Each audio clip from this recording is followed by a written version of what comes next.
Se vam je kdaj zdelo, da ste izstopili iz otroške zgodbe, a vas telo še vedno drži v njej? Kaj se zgodi po srečnem koncu? Pravljice nas spremljajo od otroštva. Učijo nas razlikovati med dobrim in slabim, med nevarnostjo in varnostjo. A ne povedo, kako živeti naprej, ko ogenj v peči ugasne, ko volka ni več, ko se starša pobotata in vsi rečejo: zdaj je vse v redu. Ni vsak konec pravljice tudi konec telesne zgodbe. V resnici je to šele začetek. Pravljice se končajo, življenje pa gre naprej, pogosto v tišini, s telesom, ki nosi posledice, in s srcem, ki se uči znova zaupati. V tej hipotetični zgodbi se Janko, Metka in Barbara, Rdeča kapica, po letih molka srečajo s tem, kar so preživeli. Ne v besedah, v svojih telesih. Zato, da bi tudi vi lažje razumeli, kako otroštvo oblikuje sedanjost. Razumevanje skupaj z nižanjem SMA in višanjem čustvene zrelosti daje moč spreminjanja podzavesti in s tem prihodnosti. Če to želite ali potrebujete, vas danes vabim v svet AEQ pravljic za odrasle. Na srečanju, ki se je zgodilo nekaj dni po koncu šole čustvene preobrazbe, Janko, Metka in Barbara prvič ne bežijo, ne rešujejo, ne prikrivajo. Tokrat so pripravljeni začutiti in razumeti. V svetu, kjer je zunanjost postala pomembnejša od občutkov, številni odrasli še vedno nezavedno živijo v zgodbah, ki so jih oblikovali v otroštvu. Pravljice, ki so jih poslušali, ko so jim odrasli interpretirali posledice medsebojnih odnosov, ki so se jih sramovali ali skrivali bolečo resnico, in dogodki, ki so jih doživeli, niso ostali v preteklosti. Telo jih ni pozabilo, le utihnilo je, da bi lahko takrat preživeli. A vsaka zaklenjena zgodba ostane ujeta v mišici, dihu, drži, tišini. Pravljice so oblika SMA, način, kako kruta življenjska dejstva otroku predstavimo na zanj sprejemljiv način, da se iz njih nauči temeljnih principov odraslega sveta. Težava nastane, če notranji otrok v procesu odraščanja ne odraste skupaj z njim in kot odrasla oseba začne pravljice zlorabljati.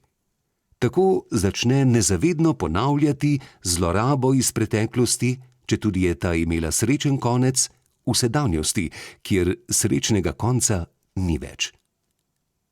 In tako kot pravljice ponujajo vlogo, AEQ odpira prostor za tiste, ki si želijo iz nje izstopiti. Navodilo za samoraziskovanje. Ko berete zgodbo Janka, Metke in Rdeče kapice, opazujte svoje odzive. Kateri lik vas najbolj gane? Kateri vam gre na živce? Kdo vam deluje šibek? Kdo močan? Kdo vas spominja na vas in kdo na tiste, ki ste jih morali prenašati? Te razlike v občutkih niso nepomembne, so okno v delovanje vašega notranjega otroka, tistega dela vas, ki je bil nekoč ujet v pravljico, danes pa še vedno kroji vaše telo, odnose in vedenje, čeprav bi že moral odrasti skupaj z vami. Če v kateremkoli odzivu prepoznate čustveno napetost, odpor, sojenje ali prekomerno sočutje, je to lahko znak, da vaš notranji otrok še vedno entropično in slabšalno vpliva na vaše delovanje in vam tako povzroča kronične težave v sedanjosti ter napetostno pogojene izzive v prihodnosti. Zato zgodbo ne le preberite, ampak jo občutite. Tam, kjer vas nekaj zaboli, stisne, razjezi ali zmede, se začne vaše zavedanje. In z njim možnost spremembe, kar je namen AEQ šole za čustveno preobrazbo. Ko se Janko, Metka in Barbara, Rdeča kapica, srečajo po koncu AEQ spletnega programa o vplivu otroštva na sedanjost. Na terasi kavarne, tik ob robu gozda, sedijo trije ljudje in volk. Njihove oči razkrivajo preteklost, njihova telesa pa pripovedujejo zgodbe, ki jih usta ne morejo zares ubesediti.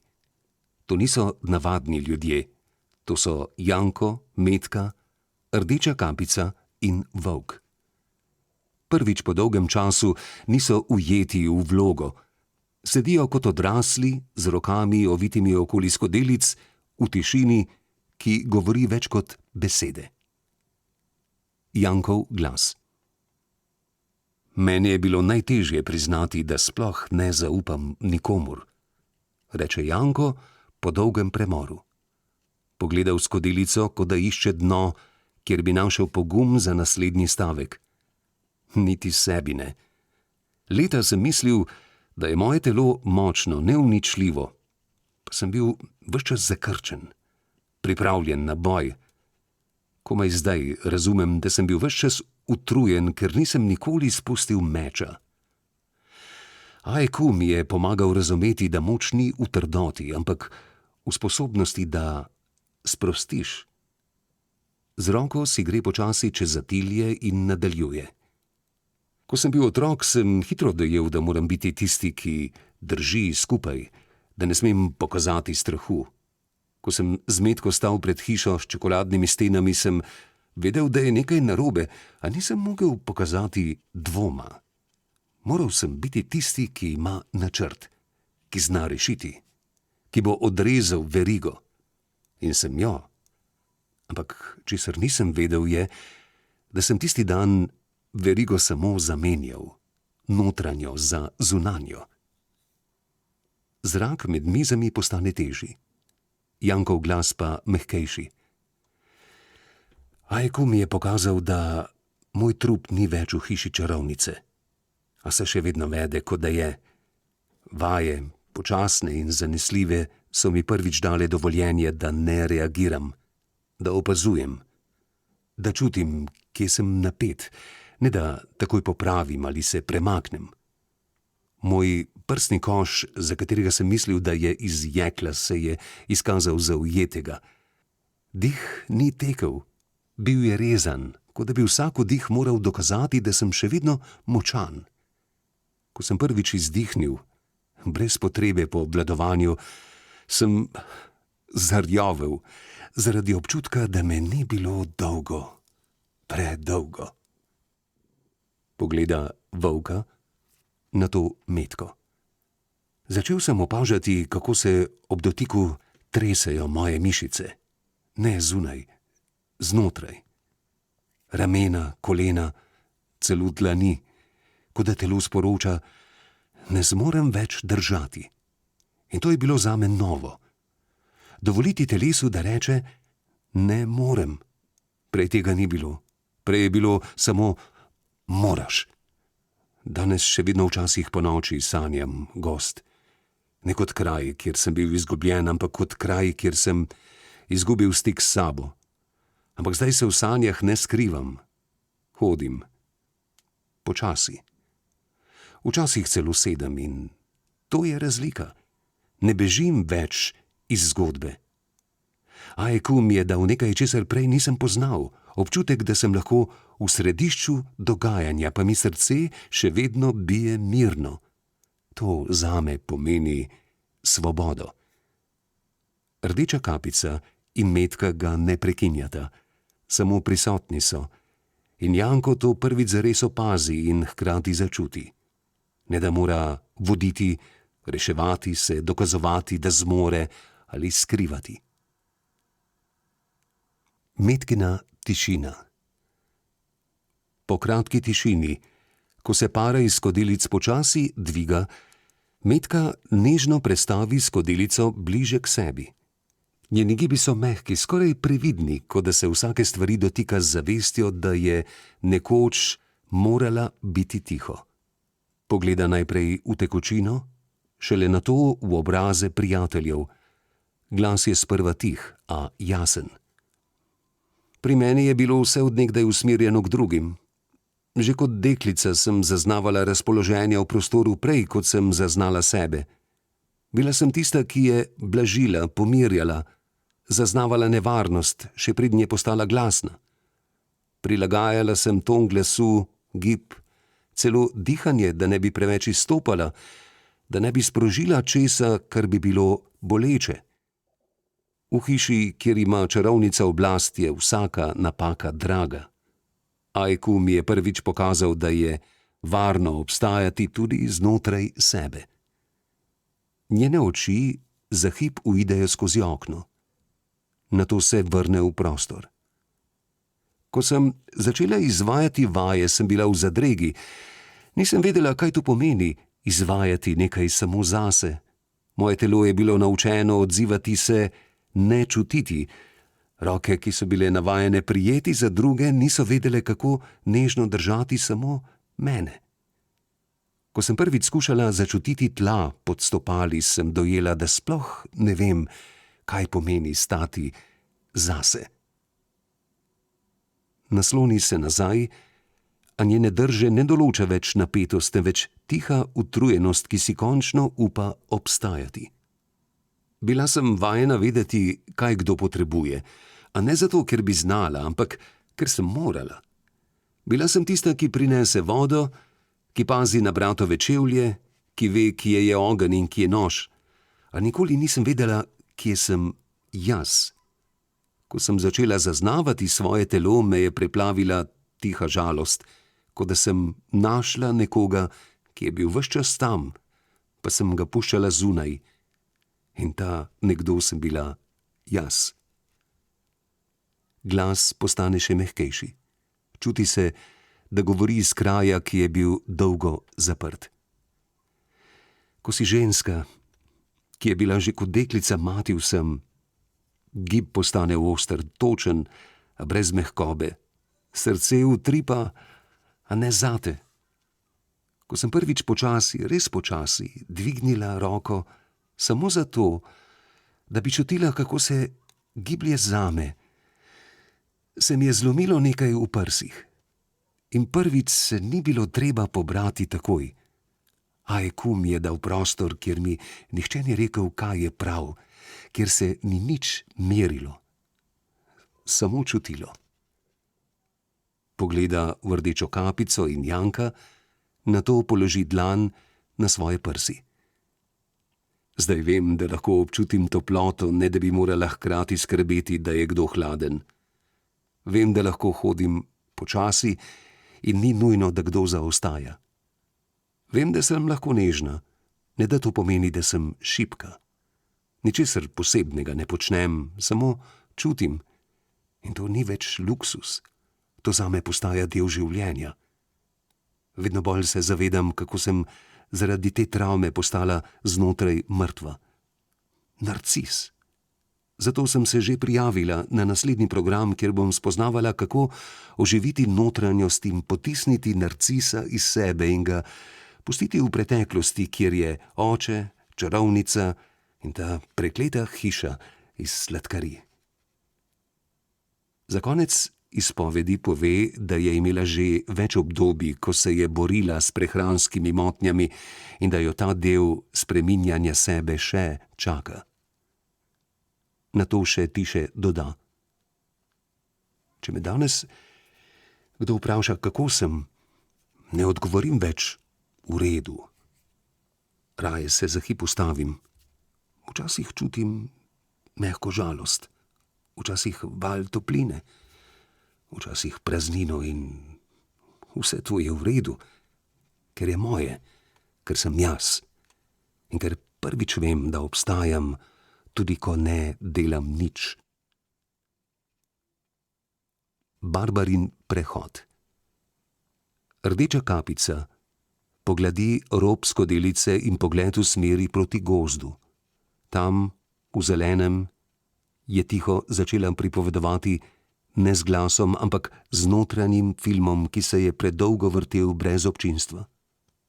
Ko so jo rešili iz volčjega trebuha, je bila tiho. Vsi so pričakovali, da bo jokala, kričala, objemala, a ni. Le gledala je. Strop, stene, mamo, lovca. Bila je rešena, a ni vedela, kam naj se da. Babica je jokala in vsem govorila, da bo vse spet v redu, da bo vse kot prej, a Rdeča kapica je vedela, da ne bo. Počasi je spet začela govoriti. Spet se je smehljala. A tisti smeh ni prihajal iz nje, prihajal je iz pričakovanj. Biti moraš hvaležna, so ji rekli. Bila si rešena. Ničesar hudega ti ni storil. Zdaj si varna. Lovec je postajal vedno bolj prisoten, bil je močan, prijazen, znal je pripovedovati zgodbe, mama ga je gledala kot odrešenika. Čez leto dni sta se poročila. Rdeča kapica je nosila cvetlično venčnico. Na vseh fotografijah se smehlja, ampak če gledaš dovolj dolgo, vidiš, da njene oči gledajo v prazno. Babica je zbolela nekaj let kasneje. Umrla je mirno v postelji. Rdeča kapica je ob novici samo pokimala. Ni čutila žalosti, ni jokala. Ni čutila nič. Bila je odsotna. V njej ni bilo več prostora za babico. Babičina zgodba se je končala. Njene pa še nihče ni poslušal. Ko je postala dekle, so jo starejši moški začeli opažati. Prijazna, nežna, lepa. Vedno tako lepo vzgojena. Njene prve 3 zveze so bile z moškimi, ki so že imeli otroke. Med njo in njimi je bilo več kot 10 let razlike. Vsakič je verjela, da jo bodo zaščitili, da jo bodo videli. Vsakič je postala njihova skrivnost.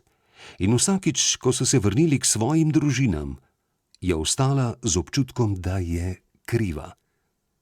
S fanti njenih let ni šlo, začutila ni nič. Nobenega vznemirjenja, nobenih metuljčkov. Pogosto jo je zagrabila nelagodna otopelost, kadar je bil kdo prijazen brez razloga. Tisti stisk v trebuhu, ki ga dekleta opisujejo kot zaljubljenost, je bila pri njej samo napetost. Ni pomenila nič, samo spominjala jo je, da mora biti previdna. Najbolj jo je begalo to, da je o očimu pogosto sanjala. V sanjah ji je zvečer prinesel čaj, bil je v lovski obleki kot včasih. Sedel je ob njej, jo pokril z odejo in ji bral pravljico. Vedno isto, o deklici, volku in lovcu. V sanjah se mu je stisnila k rami, on pa jo je nežno božal po laseh, dokler ni zaspala. Bile so tople sanje. In vsakič, ko se je prebudila, se je počutila krivo, a hkrati pomirjeno, kot da je vsaj v sanjah bila nekaj, kar je v resnici zmanjkalo, nekaj, kar je bilo bolj nežno kot nevarno. Opazila in vedno bolj je občutila, da to njeno mamo dela ljubosumno, da postaja trda, ko se očim preveč zanima zanjo, da govori z glasom, ki reže, kadar se Rdeča kapica nasmehne njegovim pripombam, da postane bolj prijazna do nje le, kadar jo lahko popravi, usmeri, zavrne. Takrat se je odločila. Izbrala je srednjo šolo, ki je bila dovolj daleč, da med tednom ni bilo treba biti doma. Rekla je, da želi samostojnost. A v resnici je samo želela dihati, brez občutka, da je motnja. Ko je na programu poslušala o čustvenem incestu, je vedno bolj razumela, kakšen je bil v resnici njen odnos z očimom. V študentskem domu si je postavila sobo kot brlog, kar je spoznala šele dosti pozneje. Tiho, brez barv, ničesar rdečega, ne mara rdeče. Nekoč jo je nosila, zdaj se ji zdi kot znamka. Še vedno je pridna, še vedno tiha, a zdaj vsaj ima tišino zase. Začenja razumeti, da volk nikoli ni bil pošast, Bil je znak. Znak, da jo svet vidi kot plen. A ne le svet zunaj, tudi svet znotraj. Volk je bil materializacija odnosa njene babice in mame do nje. Obe sta ji vsaka po svoje tiho požirali otroštvo in jo potiskali v vlogo odrasle, za katero njeno telo še zdaleč ni bilo pripravljeno, da bi jo lahko čim dlje držali ob sebi kot otroka in vir mladosti zase.